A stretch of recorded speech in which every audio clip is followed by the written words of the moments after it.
Drew, I would love to talk about outcomes, right? Like we talk about this like outcome-based investing.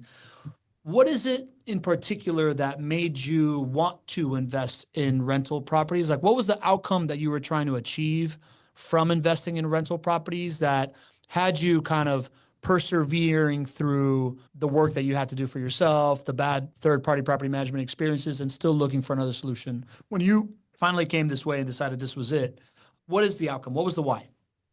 Well, for me, it was kind of setting me up for retirement. I mean, I did have 401ks and IRAs. I still have some of them, but I like the fact of especially a turnkey operation like JWB as far as setting up for retirement.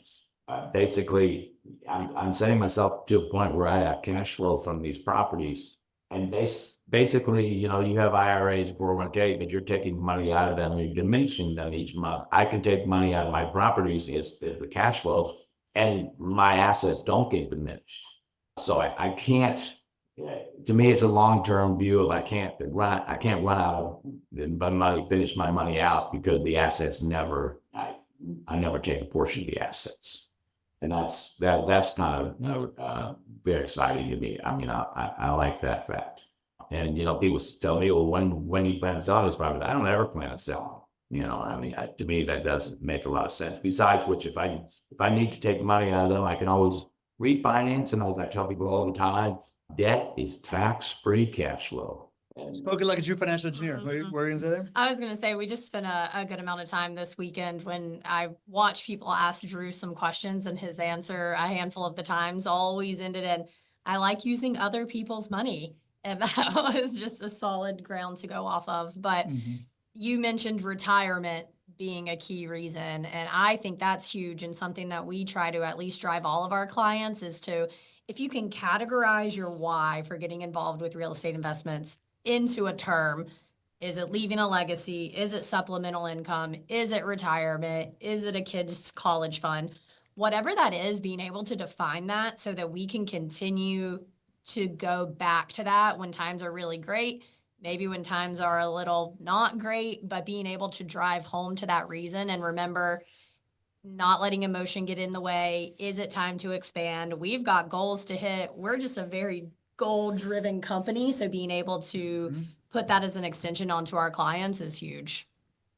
Yeah, and the why, right? Like the outcome that you're trying to achieve, this idea that a different style of retirement is an outcome, pretty common one, right? Yeah. Like, and Michelle de la Pena says it, oh, that's a great point, Drew, when you're saying this idea that we've been conditioned to think that retirement is about save and grow, save and grow, save and grow, and then stop growing and to just start spending and start taking it out.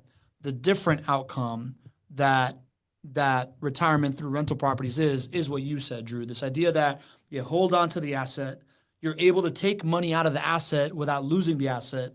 You're able to pull money from the asset tax-free as opposed to taking a big tax hit whenever you need to like tap into the asset.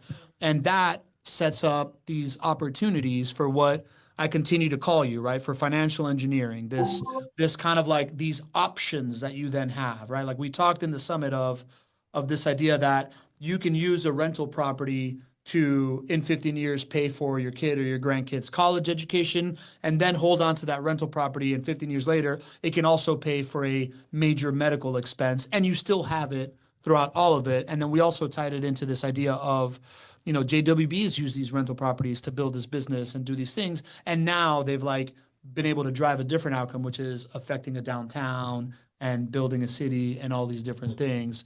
Drew, you wanna tell us? We're gonna go into your actual portfolio and how you purchased them, and we're gonna story tell, and we're gonna show your returns, which look magnificent. By the way, I'm sure Mister I have a Excel sheet for everything. Yeah. It's helped that I haven't had a turn in 2 years, and that is so blessing. I did have one year where I had a turn twice in one house, and those things happen. You have to really understand those things happened. In this fortune company, but if you well diversify yourself, you'll never have to come out of pocket for a turn. The more houses you own, the more the other houses kick in to pay for whatever it is if you've got a problem job. I don't. Probably you've been through a problem child before it, so I've had a problem it does happen. Yeah. Yeah. And being able to separate that single property view to the full portfolio view is helpful with that. If you have more than one, to view it as what it is a performing portfolio versus an individual asset. Tell us more about that, Allie, right? Like I think this is something that we've really championed a lot on the show. Yeah. It's you can look at the house as one thing, or you can look at like this cobbling together of a portfolio that by itself can drive an outcome. Talk to me about the difference between the, when people show up thinking, let me pick up a house versus how do I build a portfolio to solve a problem? Yeah, and I think that should almost always be the vision. Even if you know you're only getting into one, it's what are my overall goals? How can I reverse engineer the math to get there? And then exactly like Drew hit the nail on the head, to be able to supplement each other, because some are going to ebb and flow. They might be doing that at the same time at some point in the cycle, but it's being able to hold on to them and to zoom out. It's really easy to get emotional about a single property. But if you take the emotion out and solely look at the numbers, I want to look at the portfolio as a whole, because when one is down, that can be when my other one is up. And if I'm only focusing on the down, I'm not focusing on what the reality of the numbers and the returns actually are. So it's kind of a fact checking your feelings with your portfolio manager here, where you're saying, all right, I'm feeling a type of way about this singular property. What's the reality of my actual money? Where am I at? Let me lean on you. Tell me how I'm doing. And then our team is able to paint that picture for you. And it might be the reality is that you're at a low with the portfolio, but what's the game plan? Are we long-term buy and holding? What was that? Why? How can we get in here? Portfolio as a whole over individual asset every day. Was that always your approach, Drew? Well, as I got older, it started to be more and more for sure. Yeah. And that's something that I kind of wanted to get into it. And quite honestly, JWB has been a better experience at this for me than at any other time in my real estate investing. It really has. I'm so thankful for finding JWB and what you guys have done for me. That's awesome. That's awesome.